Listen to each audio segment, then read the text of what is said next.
英語聞き流しリスニング、英語テキストと MP3 ダウンロード、その他の物語はホームページからお聞きいただけます。88thpp.com 88thpp.com Chapter 15 The Discovery of Oz, the Terrible. The four travelers walked up to the great gate of Emerald City and rang the bell. After ringing several times, it was opened by the same guardian of the gates they had met before. "What? Are you back again?" he asked, in surprise. "Do you not see us?" answered the Scarecrow. "But I thought you had gone to visit the Wicked Witch of the West." "We did visit her," said the Scarecrow. "And she let you go again?" asked the man, in wonder. "She could not help it, for she is melted," explained the Scarecrow. "Melted?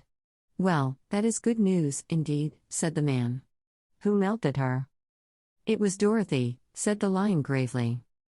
"Good gracious," exclaimed the man, and he bowed very low indeed before her. Then he led them into his little room and locked the spectacles from the great box on all their eyes, just as he had done before. Afterward they passed on through the gate into the Emerald City. When the people heard from the guardian of the gates that Dorothy had melted the Wicked Witch of the West, they all gathered around the travelers and followed them in a great crowd to the Palace of Oz. The soldier with the green whiskers was still on guard before the door, but he let them in at once, and they were again met by the beautiful green girl, who showed each of them to their old rooms at once, so they might rest until the great Oz was ready to receive them. The soldier had the news carried straight to Oz that Dorothy and the other travelers had come back again, after destroying the Wicked Witch, but Oz made no reply. They thought the great wizard would send for them at once, but he did not. They had no word from him the next day, nor the next, nor the next. The waiting was tiresome and wearing, and at last they grew vexed that Oz should treat them in so poor a fashion, after sending them to undergo hardships and slavery. So the Scarecrow at last asked the green girl to take another message to Oz, saying if he did not let them in to see him at once they would call the winged monkeys to help them, and find out whether he kept his promises or not. When the wizard was given this message he was so frightened that he sent word for them to come to the throne room at 4 minutes after 9 o'clock the next morning. He had once met the winged monkeys in the land of the West, and he did not wish to meet them again. The four travelers passed a sleepless night, each thinking of the gift Oz had promised to bestow on him. Dorothy fell asleep only once, and then she dreamed she was in Kansas, where Aunt Em was telling her how glad she was to have her little girl at home again. Promptly at 9 o'clock the next morning the green-whiskered soldier came to them, and 4 minutes later they all went into the throne room of the great Oz. Of course each one of them expected to see the wizard in the shape he had taken before, and all were greatly surprised when they looked about and saw no one at all in the room. They kept close to the door and closer to one another, for the stillness of the empty room was more dreadful than any of the forms they had seen Oz take. Presently they heard a solemn voice, that seemed to come from somewhere near the top of the great dome, and it said, "I am Oz, the great and terrible. Why do you seek me?" They looked again in every part of the room, and then, seeing no one, Dorothy asked, "Where are you?" "I am everywhere," answered the voice, "but to the eyes of common mortals I am invisible. I will now seat myself upon my throne, that you may converse with me." Indeed, the voice seemed just then to come straight from the throne itself, so they walked toward it and stood in a row while Dorothy said, "We have come to claim our promise, O Oz." "What promise?" asked Oz. "You promised to send me back to Kansas when the Wicked Witch was destroyed," said the girl. "And you promised to give me brains," said the Scarecrow. "And you promised to give me a heart," said the Tin Woodman. "And you promised to give me courage," said the Cowardly Lion. "Is the Wicked Witch really destroyed?" asked the voice, and Dorothy thought it trembled a little. "Yes," she answered, "I melted her with a bucket of water." "Dear me," said the voice, "how sudden. Well, come to me tomorrow, for I must have time to think it over." "You've had plenty of time already," said the Tin Woodman angrily. "We shan't wait a day longer," said the Scarecrow. "You must keep your promises to us," exclaimed Dorothy. The lion thought it might be as well to frighten the wizard, so he gave a large, loud roar, which was so fierce and dreadful that Toto jumped away from him in alarm and tipped over the screen that stood in a corner. As it fell with a crash they looked that way, and the next moment all of them were filled with wonder. For they saw, standing in just the spot the screen had hidden, a little old man, with a bald head and a wrinkled face, who seemed to be as much surprised as they were. The Tin Woodman, raising his axe, rushed toward the little man and cried out, "Who are you?" "I am Oz, the great and terrible," said the little man, in a trembling voice. "But don't strike me, please don't, and I'll do anything you want me to." Our friends looked at him in surprise and dismay. "I thought Oz was a great head," said Dorothy. "And I thought Oz was a lovely lady," said the Scarecrow. "And I thought Oz was a terrible beast," said the Tin Woodman. "And I thought Oz was a ball of fire," exclaimed the Lion. "No, you are all wrong," said the little man meekly. "I have been making believe." "Making believe?" cried Dorothy. "Are you not a great wizard?"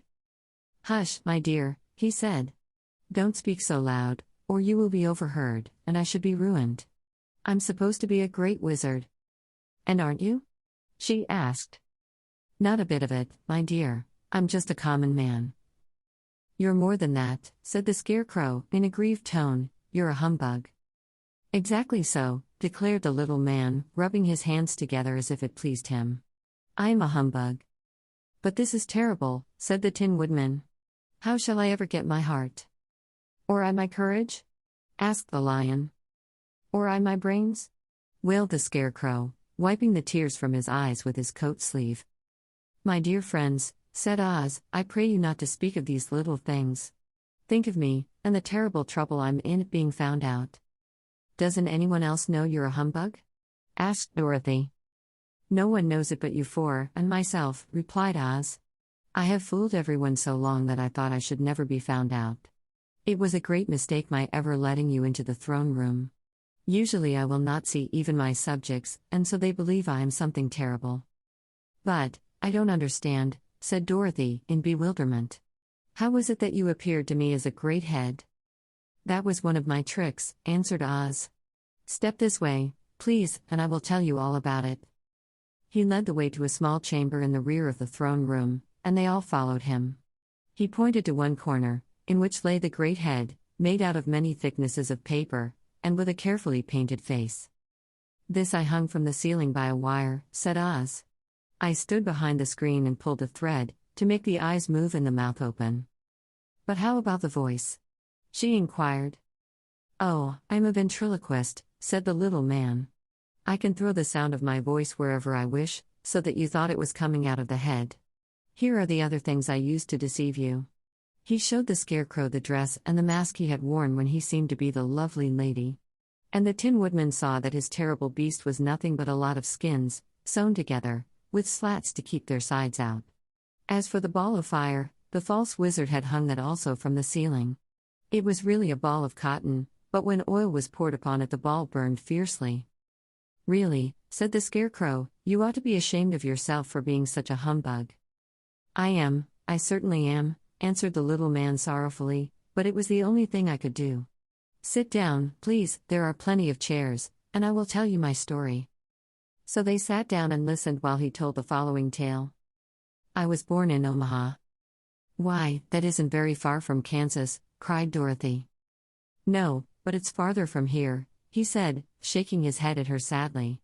"When I grew up I became a ventriloquist, and at that I was very well trained by a great master. I can imitate any kind of a bird or beast." Here he mewed so like a kitten that Toto pricked up his ears and looked everywhere to see where she was. "After a time," continued Oz, "I tired of that, and became a balloonist." "What is that?" asked Dorothy. "A man who goes up in a balloon on circus day, so as to draw a crowd of people together and get them to pay to see the circus," he explained. "Oh," she said, "I know. Well, one day I went up in a balloon and the ropes got twisted, so that I couldn't come down again.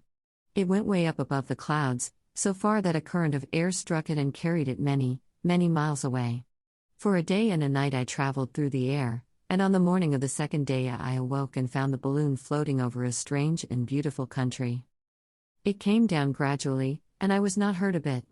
But I found myself in the midst of a strange people, who, seeing me come from the clouds, thought I was a great wizard. Of course I let them think so, because they were afraid of me, and promised to do anything I wished them to. Just to amuse myself, and keep the good people busy, I ordered them to build this city and my palace, and they did it all willingly and well. Then I thought, as the country was so green and beautiful, I would call it the Emerald City, and to make the name fit better I put green spectacles on all the people, so that everything they saw was green. But isn't everything here green? Asked Dorothy. No more than in any other city, replied Oz, but when you wear green spectacles, why of course everything you see looks green to you. The Emerald City was built a great many years ago, for I was a young man when the balloon brought me here, and I am a very old man now. But my people have worn green glasses on their eyes so long that most of them think it really is an Emerald City, and it certainly is a beautiful place, abounding in jewels and precious metals, and every good thing that is needed to make one happy. I have been good to the people, and they like me, but ever since this palace was built, I have shut myself up and would not see any of them. One of my greatest fears was the witches, for while I had no magical powers at all, I soon found out that the witches were really able to do wonderful things. There were 4 of them in this country, and they ruled the people who live in the north and south and east and west. Fortunately, the witches of the north and south were good, and I knew they would do me no harm, but the witches of the east and west were terribly wicked, and had they not thought I was more powerful than they themselves, they would surely have destroyed me. As it was, I lived in deadly fear of them for many years, so you can imagine how pleased I was when I heard your house had fallen on the wicked witch of the east. When you came to me, I was willing to promise anything if you would only do away with the other witch, but, now that you have melted her, I am ashamed to say that I cannot keep my promises. I think you are a very bad man, said Dorothy. Oh no, my dear, I'm really a very good man, but I'm a very bad wizard, I must admit. Can't you give me brains? Asked the Scarecrow. You don't need them. You are learning something every day. A baby has brains, but it doesn't know much. Experience is the only thing that brings knowledge, and the longer you are on Earth, the more experience you are sure to get. That may all be true, said the Scarecrow, but I shall be very unhappy unless you give me brains. The false wizard looked at him carefully. Well, he said with a sigh, I'm not much of a magician, as I said, but if you will come to me tomorrow morning, I will stuff your head with brains. I cannot tell you how to use them, however, you must find that out for yourself. Oh, thank you, cried the Scarecrow. I'll find a way to use them, never fear. But how about my courage? Asked the Lion anxiously. You have plenty of courage, I am sure, answered Oz. All you need is confidence in yourself. There is no living thing that is not afraid when it faces danger. The true courage is in facing danger when you are afraid, and that kind of courage you have in plenty. Perhaps I have, but I'm scared just the same, said the Lion. I shall really be very unhappy unless you give me the sort of courage that makes one forget he is afraid. Very well, I will give you that sort of courage tomorrow, replied Oz. How about my heart? Asked the Tin Woodman. Why, as for that, answered Oz, I think you are wrong to want a heart. It makes most people unhappy.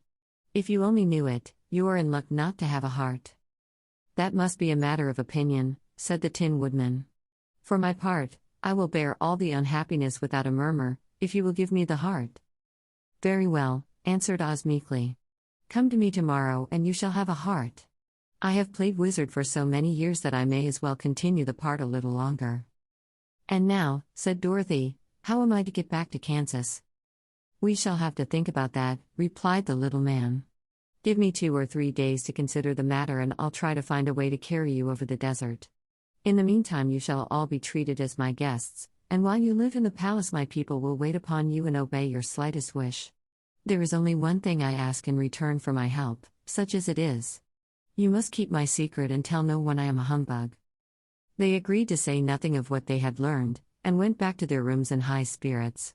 Even Dorothy had hoped that the great and terrible humbug, as she called him, would find a way to send her back to Kansas, and if he did she was willing to forgive him everything.